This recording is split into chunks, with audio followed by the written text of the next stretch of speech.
before you get on the ice. You have to think about yourself, that you're gonna save everything.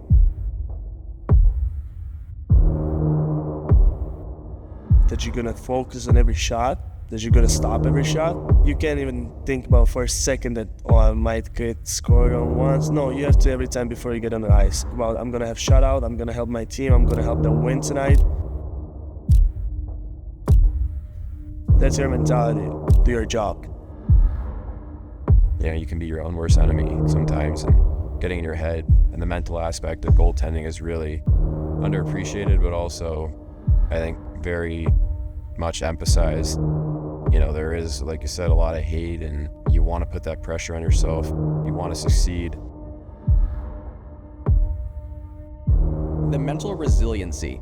If you can make a mistake, have a red light go off, and have people cheering against you and telling you how bad you are and how the one thing you love in life you're terrible at, if you can put that behind you and continue to push forward every single day, you can do almost anything in life.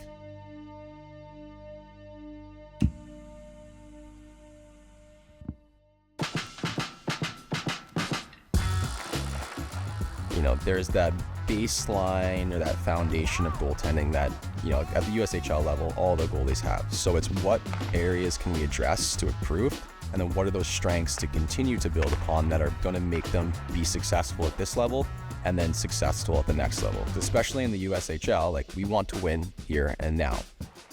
Like anything, jumping to another level is tough. As a goalie, the shots are a lot harder, releases are better, and the play just moves quicker. So, I'd made that transition going from prep to junior, and now it's just null to another junior level. So, I think I've caught up pretty well now. So, feeling a lot better about my game. Our junior league in Slovakia where I play, it was totally different. This is so much professional. The treatment, it looks like professional team, and hockey, this faster, and guys who's gonna be in NHL, the guys who's going to D1 schools. So you're one of the best players in the world in this league. So that's the biggest difference. Cheeks bring his pure athleticism is his biggest strength, along with his confidence. And just with those two alone, it can carry him a long way. So for my job, it's just kind of refining it, tweaking things here and there, making sure he's adjusted to the North American style of play, especially getting to that next level when he goes to my old school, Michigan Tech. I think it's great. Having the competition that we have, I think, is a great thing for the team and for each one of us. Sheik is an ultra competitive player, and we've been able to push each other in practice, and it's been a great thing. My game has developed a whole lot, and I hope I've been able to push him. I'm so happy that he's here because he's helping me, improving me, myself, can push me towards my dreams, towards my goals, because he's really good goalie. Peck is incredibly athletic, and you wouldn't know it based on his style because he focuses on being very technical, in position, making difficult saves look very easy. And the biggest thing with him is just getting a lot of games under his belt, building up that skill set, building up kind of that body of work and that confidence, and continuing to push and get him better so that when he goes to Michigan, he's ready to step in and challenge for that number one job.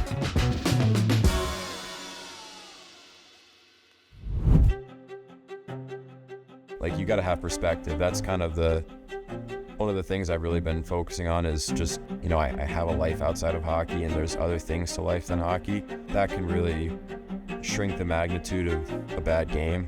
It's not any reason to get discouraged because it's one sample, and one game isn't going to end your career, and it's not going to make you. So, you got to just keep going. It's a lesson. You can learn from this. Focus on those stuff, what you did wrong. Practice. Even after a bad night, I have to be consistent and still work on myself. I've been able to do so much cool stuff that I didn't even know about when I started this journey, and it's a crazy ride, and just try to have as much fun as possible because you're going to play well when that happens, and you're going to enjoy what you do, and it's a lot harder to burn out when you're enjoying things. So there's going to be ups and downs, but as long as you stick with it, you're going to get so much further than you ever thought you could go. If you see a dream that you want to be in NHL, you have to just work for it and go for it. If you can visualize it, if you can speak about it, I think you can accomplish anything. So this is truly what you want, and you're willing to make the sacrifices in terms of training and doing the extra skating and all the extra work. Just go for it. Like, don't leave everything on the table. Like, you don't want to have any excuses when you look back when you're 30, 40.